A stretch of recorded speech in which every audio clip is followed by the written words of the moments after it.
video, I want to take you on a journey where I will show you some of the most incredible ancient sites in Mexico, where the Maya civilization flourished for thousands of years. The Maya were one of the most advanced cultures in the ancient world, with achievements in astronomy, mathematics, writing, art, and architecture. They built magnificent cities in the jungle and by the sea and left behind a rich legacy that is still mind-blowing to this day. We will visit 4 of these amazing places: Chichen Itza, Coba, Tulum, and Muyil. Each one has its own history, style, and secrets. Did you know that the Maya had a complex calendar system that was more accurate than the one we use today? Or that they practiced human sacrifice to appease their gods?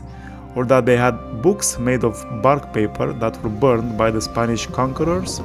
So join me as we explore the wonders of the Maya's world. Let's go! Our first stop is Chichen Itza, one of the new 7 wonders of the world, and the most famous Mayan city. Chichen Itza was founded around 6th century AD and became a powerful political, religious, and commercial center that dominated the Yucatan Peninsula. The city is divided into 2 sections: the Old Chichen, which features buildings from the early classic period, and the New Chichen, which reflects the influence of the Toltecs, a warlike people from central Mexico who conquered the city in the 10th century. The most iconic structure of Chichen Itza is the Pyramid of El Castillo, or the Temple of Kukulkan, the feathered serpent god. The pyramid has 4 sides, each with 91 steps, plus a platform at the top, making a total of 365 steps, one for each day of the year. The pyramid has also a remarkable astronomical feature. During the spring and autumn equinoxes, the sun casts a shadow on the northern stairway that creates the illusion of a serpent descending the pyramid. Another impressive building is the Great Ball Court, the largest and the best preserved ball court in Mesoamerica. The ball game was a ritual sport that involved hitting a rubber ball through a stone ring with the hips, elbows, or knees. The game had religious and political significance and sometimes involved human sacrifice. Other notable structures in Chichen Itza include the Temple of the Warriors, a large complex with 1,000 columns, the Temple of the Jaguars, which has a mural depicting a battle scene, the Observatory, a circular tower used for astronomical studies, and the sacred cenote, a natural sinkhole that was used for offering objects and human beings to the gods. So finally, I managed to see one of the 7 wonders of the world, Chichen Itza. Building, just look at that. How did they manage to do that so many thousands of years ago? It's crazy, and now we cannot replicate it. We are super grateful to be here. Our next destination is Coba, a hidden gem in the jungle that was once a rival city to Chichen Itza. Coba was founded around the 2nd century AD and reached its peak between the 7th and the 10th centuries. Coba was the center of a large network that connected it to other cities and settlements. The main attraction of Coba is the Pyramid of Nohoch-Mur, the tallest in the Yucatan Peninsula, standing at 42 meters or 138 feet. Other interesting buildings in Coba include the Group of the Paintings, which has well-preserved murals and stucco reliefs. Hello from the Coba ruins. This place is actually really nice because it's surrounded by forest, so you have to walk in the forest quite a bit, which is quite enjoyable for me. This place is also not busy, which makes it more appealing. In Tulum and also in Chichen Itza, I'm 100% sure. I mean, we've been to Tulum already, so we already experienced that. And in Chichen Itza will be way more busy. But over here, very calm, very chill. Obviously, few people are around, but not as busy as the other ones. I'm guessing because it's a little bit harder to get to. But just check out the surroundings. And there's lots of history here, and lots of places to walk to and experience and explore and discover. So it makes it quite interesting because you can just walk on your own. You don't necessarily need a guide. It's way cheaper as well. So I definitely recommend Coba over the others. After Coba, we head to the coast to visit Tulum, the only Mayan city built by the sea. Tulum was founded around the 13th century and was a thriving port and trading center until the Spanish conquest. Tulum is surrounded by a wall on 3 sides and by the Caribbean Sea on the 4th. The wall was probably built for defense, as well as to mark the sacred boundary of the city. The most famous building in Tulum is the Castillo, or the castle, which sits on a cliff overlooking the turquoise water. The Castillo was a temple and a lighthouse, guiding the ships that came to Tulum. The Castillo has a staircase leading to a small beach where you can swim and relax. Other remarkable structures in Tulum include the temples of Frescoes, which has colorful paintings of gods and ceremonies, the Temple of the Descending God, which has a carving of a winged figure descending from the heavens, and the Temple of the Wind, which is dedicated to the god of hurricanes. So now for sure we've seen everything, we've been to all the paths, we've seen all the buildings, we've done all the pictures we wanted, all the videos. Yeah, definitely a great memory.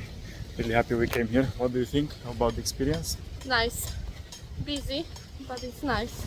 I mean, it's a very important spot, touristic spot, so it's a shame we couldn't go to the beach because well, yeah, because it's very windy and there was a red flag, so we couldn't do that. Plus some paths were closed because they were doing some works. They are upgrading everything, the pathways, and it's nice. You can see there they are doing it, but we are at the exit now. Exit. I think we're gonna still see the remnants of the wall as it was fortified. Yeah, there you go. It's really good pathway here with the rainforest and everything.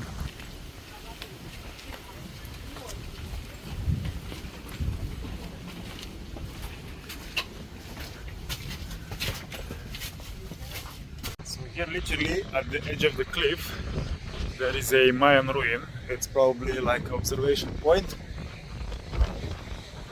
It looks really nice, but it's really damaged at the same time. Obviously it's old, but still an indication of the Mayan population living on these lands.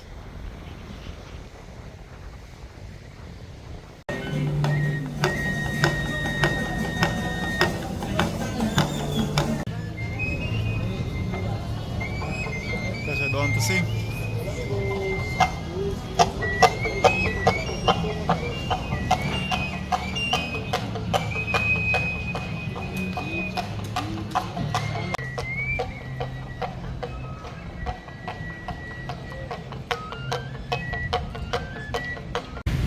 Cannot say the holiday has started until we have the coconut. Sorry, Fresh.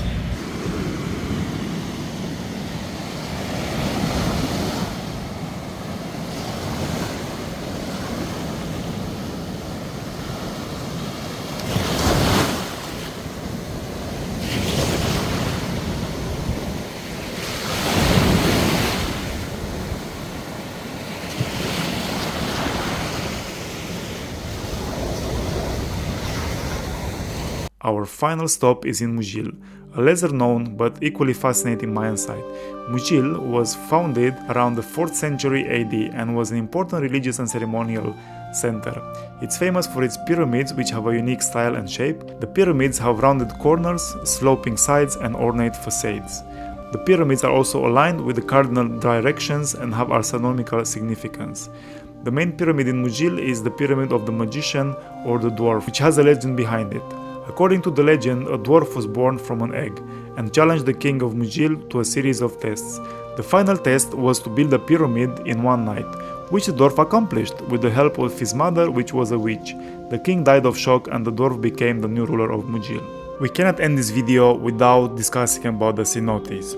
Cenotes are natural wells or sinkholes that form when limestone bedrock collapses and exposes groundwater. Cenotes were also considered sacred places where the Maya could communicate with the gods and the underworld. They were used for rituals, ceremonies, and sacrifices. The Maya believed that the rain god and the feathered serpent Kukulkan lived in the cenotes. They would throw offerings such as pottery, jewelry, food, and even humans into the cenotes to please them and ask for rain and fertility.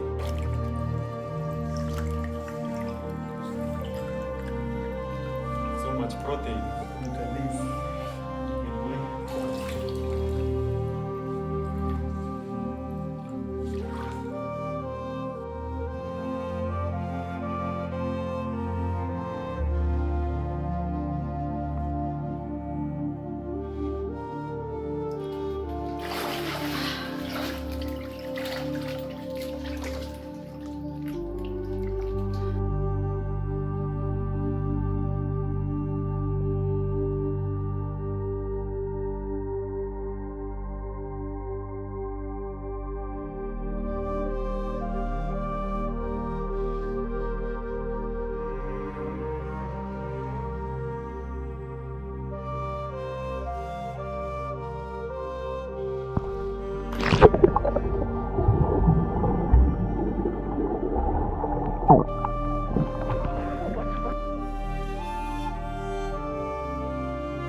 Alright guys, I hope you enjoyed this video as much as I did enjoy exploring these places, and as always, thank you so much for watching. Please like, share, subscribe, and I shall see you in the next video. Ciao ciao.